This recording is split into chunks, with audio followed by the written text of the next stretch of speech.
Well, as the Russian invasion of Ukraine continues to escalate, more and more Ukrainians are forced to flee the country, leaving behind their homes, some of their homes no longer standing, and in some cases their families as well, in an attempt to secure their survival. Now, Dasha Garmash is a 19-year-old Ukrainian girl. Dasha and her 14-year-old brother Ivan were awoken by their parents when news hit that Russian forces had actually crossed the border. They gathered all that they could carry and they fled the country. They had to leave their father behind so that he could look after his elderly mother. He is still there. And after a long and tiring journey, Dasha, her mother and her brother have now made it to Melbourne. They've been granted visitors visas, which allows them to enter Australia, but does not allow them to work or make a living. Joining me now from Melbourne is Dasha Garmash and her family. Dasha, Ivan, Natalia, welcome to my program.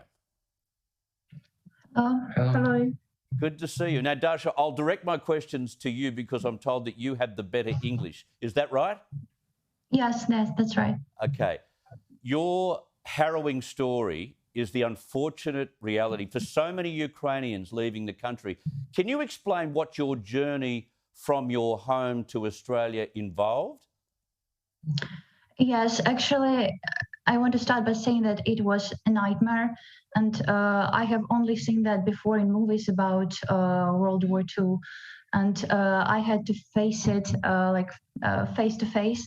There were a lot of women and children who had to stand in the trains because there were so little space.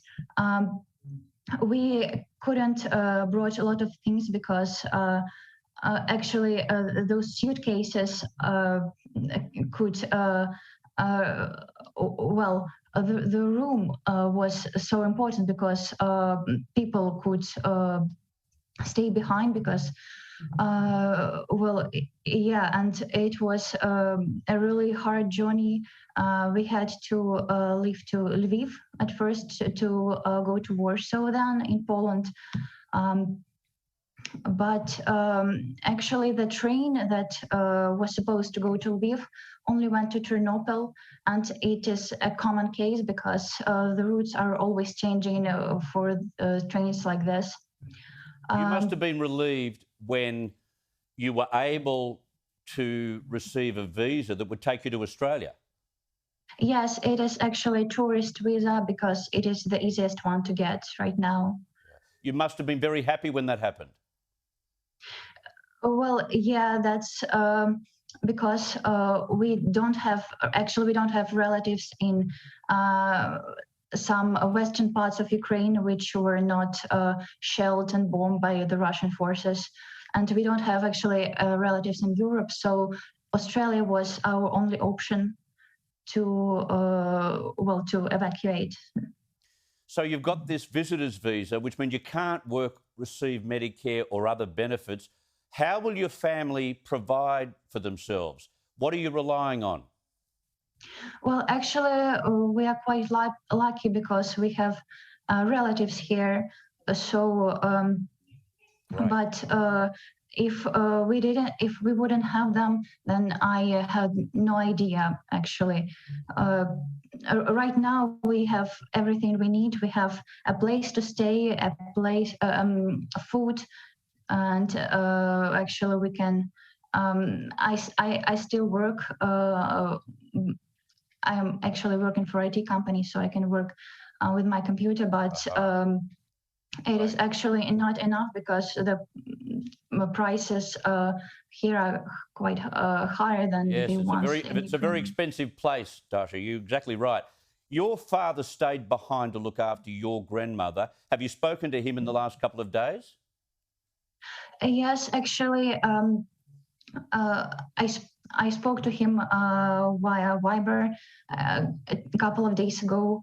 I think he said that it was a good thing that we could leave because it became a quite scary place to live because of all these noises from bombs and planes. You must be worried for him.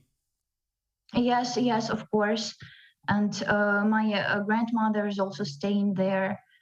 So it's actually quite scary to think what will happen to them, what might happen to them. Yeah, hopefully your father and your grandmother might be able to come to Australia. Is that the plan? Not right now. We are not actually sure because a man cannot leave Ukraine right now. Right. Yes. And Dasha, tell me about Australia. In the last few days since you've been here, we're a strange country with a strange bunch of people. Have you noticed that? Well, actually, I quite like to hear because people are actually, as soon as they know that I'm from Ukraine, they try to show their support, and I really appreciate that. That's good to hear. We're a friendly lot, Dasha. I'm only joking. We are a very friendly lot. Yes, I can see that. Yeah. But I could just imagine the terror. You know, what you've seen about World War II was being played out in real life in front of you.